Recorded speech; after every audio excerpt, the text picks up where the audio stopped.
one of the most random aspects of the evening. Rhea Ripley comes out looking wonderful in her shorts that say Dom Dom, which I just love it. Yeah, his name's on the butt, but I love it. that was awesome. And her opponent was Dana Brooke. So my first thoughts was Go, why? Tina. What do you mean, why? Get her Well, on hold TV. on. Let me get to my point. I'm sorry. I'm excited. I'm saying my initial thoughts were why. And then as the match continued, I was like, okay, well, it's cool. Like, I'm glad, like, happy for her because she's been very outspoken about wanting to be on TV and all this stuff about her fans allegedly having signs taken away at shows, whatever.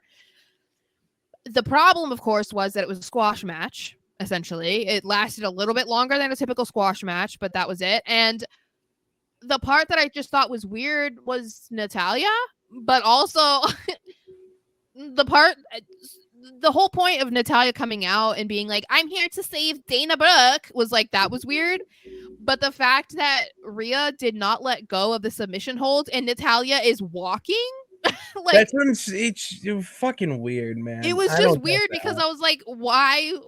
You're supposed to be like looking intimidating to Rhea, who has this little tiny lady like wrapped up in a submission hold because Rhea's a big girl, you know, like strong woman. And Dana is strong, but she's petite. And you're walking down the ramp to save your friend.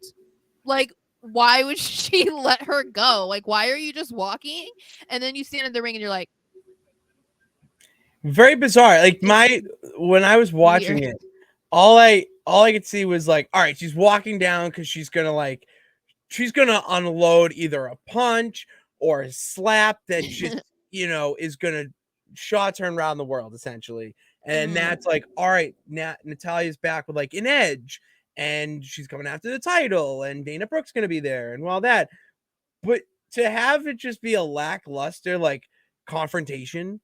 Like, I was screaming in the basement, like, slap her! Slap her! And I swear, I'm so happy my parents fall asleep so early because you just hear me screaming slap her, hoping that you'd get some sort of feud to start. And it dies. It falls flat. I'm just, okay. All right, moving on.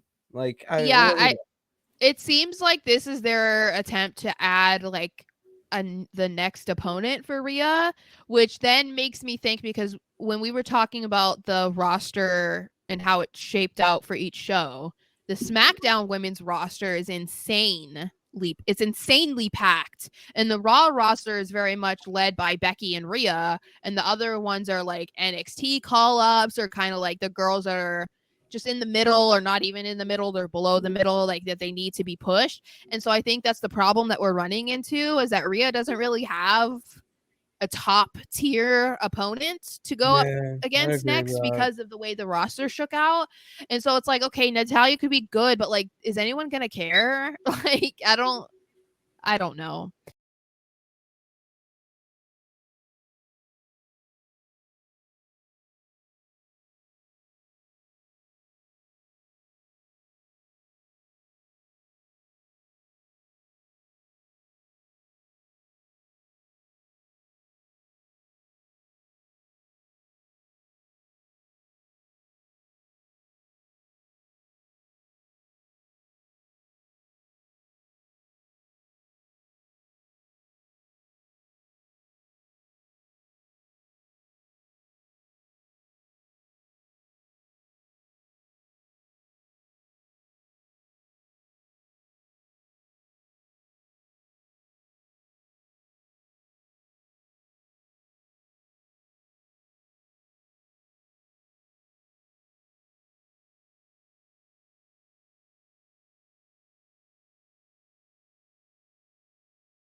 Yeah, so I think it's going to be interesting to see how this goes, because we said that this was kind of one of the issues that they always ran into during the draft. It was either they did too many moves that made it look like they did a lot, but actually a lot of the people who are on the same show previously are back on the same show, or they like overload one show, you know, and then it's like other ones kind of like, I mean, that's why I thought that Charlotte would go to Raw or like something, that there was going to be some sort of change, but I guess we shall see.